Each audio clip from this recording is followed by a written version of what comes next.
on consistency of system of equation in N unknowns. तो करते हैं। तो उन्होंने स्टेटमेंट में क्या दिया हुआ है, investigate the value of lambda and nu so that the equations, और उन्होंने हमें ये 3 इक्वेशंस दी हुई है। तो मैं पहले इन 3 इक्वेशंस को लाइन वाइज लिख लेती हूँ। 2x + 3y + 5z = 9, और कौन सी दी हुई है, 7x + 3y - 2z = 8, 2x + 3y + lambda z = new. तो उन्होंने क्या बोला है, इन्वेस्टिगेट किसकी वैल्यूज करनी है, लैम्डा एंड न्यू। पहले हम इसको मैट्रिक्स फॉर्म में लिख लेते हैं। तो मैट्रिक्स फॉर्म में कैसे लिखेंगे, ax = लैम्डा। तो उन्होंने पूछा क्या स्टेटमेंट में, मैंने ये तो बताया ही नहीं कि ये किस चीज में 9 सॉल्यूशन होंगे और किस चीज में ये यूनिक सॉल्यूशन होंगे, और थर्ड क्या पूछा है कि किस चीज में इनफाइनाइट सॉल्यूशन होगा। ठीक है, तो मैंने इसको पहले इन तीनों को ax = लैम्डा की फॉर्म में ax = b की फॉर्म में लिख लेना है। ए मैट्रिक्स हम कैसे बनाएंगे, x y z के कोफिशिएंट्स लिखेंगे। x का कोफिशिएंट 2, y का 3 और z का 5, इसका 7, इसका 3 और इसका -2, इसका 2, इसका 3 और इसका लैम्डा। ठीक है ना। और यहाँ पे x में क्या लिखेंगे, अननोन वैल्यूज जो कौन सी हैं, x y और z। ठीक है, और b में क्या लिखेंगे, 9 8 न्यू। ठीक है, अब उन्होंने बोला कि इन्वेस्टिगेट करो वैल्यूज ऑफ 9 लैम्डा न्यू, जिसमें वो नो सॉल्यूशन हो, यूनिक सॉल्यूशन और इनफाइनाइट सॉल्यूशन हो। पहले हम इसमें जीरोस बनाने की कोशिश करते हैं। जो चेंजेस हम इसमें करेंगे वही चेंजेस हम इसी में भी करेंगे। तो हम अगर हम रो 2 को रो 3 में पहले चेंजेस करें, रो 3 - रो 2 कर देंगे, तो रो 1 कर देंगे तो यहाँ पे भी 0 बन जाएगा और यहाँ पे भी 0 बन जाएगा। तो करते हैं 2 3 5 7 3 -2, रो 3 - रो 1 0, यहाँ पे भी 0 बन गया। यहाँ पे क्या बन गया, लैम्डा -5। तो यहाँ पे तो x y और z, और इसमें भी वही चेंजेस हो गए ना, मैंने बोला था ना जो चेंज इसमें होंगे वो भी इसमें ही होंगे। 9 8 क्या आएगा, न्यू -9। अब और हम कहीं पे इस पे 0 बना सकते हैं, हाँ इसको तो बना सकते हैं ना। इसको बनाते हैं। अब अगर हम रो 2 में से रो 1 माइनस कर देंगे तो यहाँ पे 0 बन जाएगा। हमने मैक्सिमम जीरोस बनाने होते हैं, ये देखना होता है हमने। 2 3 5, यहाँ पे क्या बन गया, 5 0 -7 0 0 लैम्डा -5, और यहाँ पे क्या है, x y z, और यहाँ पे रो 2 - रो 1 -1 न्यू -9। ठीक है, अब हमने क्या देखना है कि नो सॉल्यूशन। आपको पहले बताती हूँ कंसिस्टेंसी किस में होती है। अगर रैंक ऑफ मैट्रिक्स ए हो जाए हमारा रैंक ऑफ एग्यूमेंटेड मैट्रिक्स के, तो हम उसे, अगर वो नंबर ऑफ वेरिएबल से बी इक्वल हो तो वो हमारे कंसिस्टेंट होती है इक्वेशन, और उसके यूनिक सॉल्यूशन होते हैं। ठीक है, अगर हमारा रैंक ऑफ मैट्रिक्स ए हमारा इक्वल नहीं है ऑग्यूमेंटेड मैट्रिक्स, ऑग्यूमेंटेड मैट्रिक्स बताती हूँ आगे होता क्या है, नहीं इक्वल है तो वो कौन सी इनकंसिस्टेंट इक्वेशन होती है। ठीक है, और वो उसके नो सॉल्यूशन होता है। ठीक है,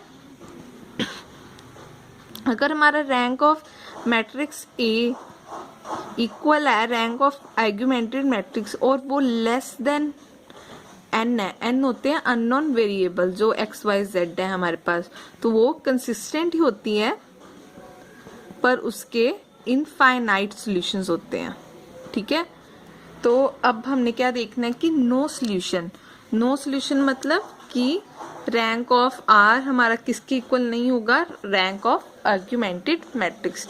तो रैंक ऑफ, ठीक है, क्वेश्चन के देखना है रैंक ऑफ मैट्रिक्स ए हमारे पास ये है, लिख लेते हैं 2 5 0 3 0 0 5 -7 लैम्डा -5।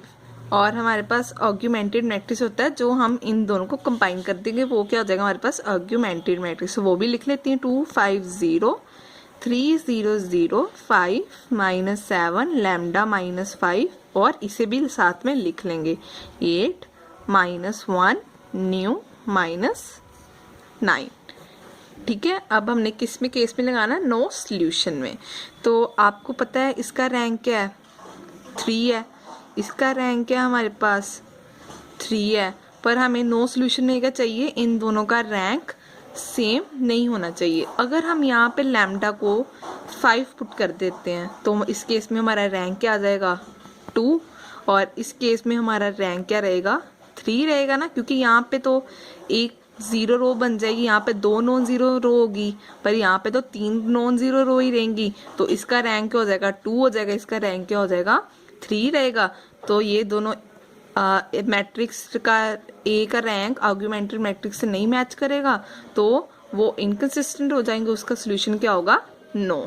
सो नो सोल्यूशन के लिए हमारे पास कंडीशन क्या होगी,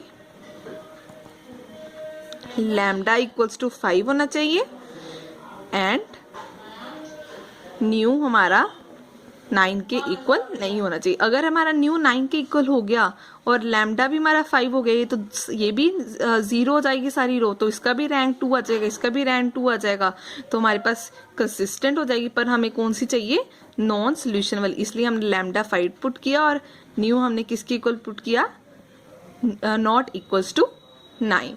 तो आगे क्या था हमारा यूनिक सोल्यूशन। तो यूनिक सोल्यूशन के लिए हमारे पास कंडीशन क्या होती है, rank of A matrix is equal to rank of augmented matrix. तो ये हम कैसे करेंगे यूनिक सोल्यूशन, अगर हम लैम्डा को भी नॉट इक्वल टू 5 पुट कर दें और न्यू को भी नॉट इक्वल टू 5 पुट कर दें, 9 पुट कर दें, अगर हम इसको नॉट इक्वल टू 5 पुट करेंगे इसका रैंक भी 3 हो जाएगा। अगर हम न्यू को नॉट इक्वल्स टू 9 पुट करेंगे तो इसका रैंक भी 3 हो जाएगा। और हमारे पास इक्वल्स टू क्या बोला है, अननोन वेरिएबल्स, अननोन वेरिएबल्स क्या है 3, और रैंक भी 3 है और अननोन वेरिएबल्स भी 3 है, तो वो कंसिस्टेंट हो जाएगा और वो यूनिक हो जाएगा। तो हमारी यूनिक की क्या कंडीशन होगी, lambda not equals to 5 and nu not equals to 9।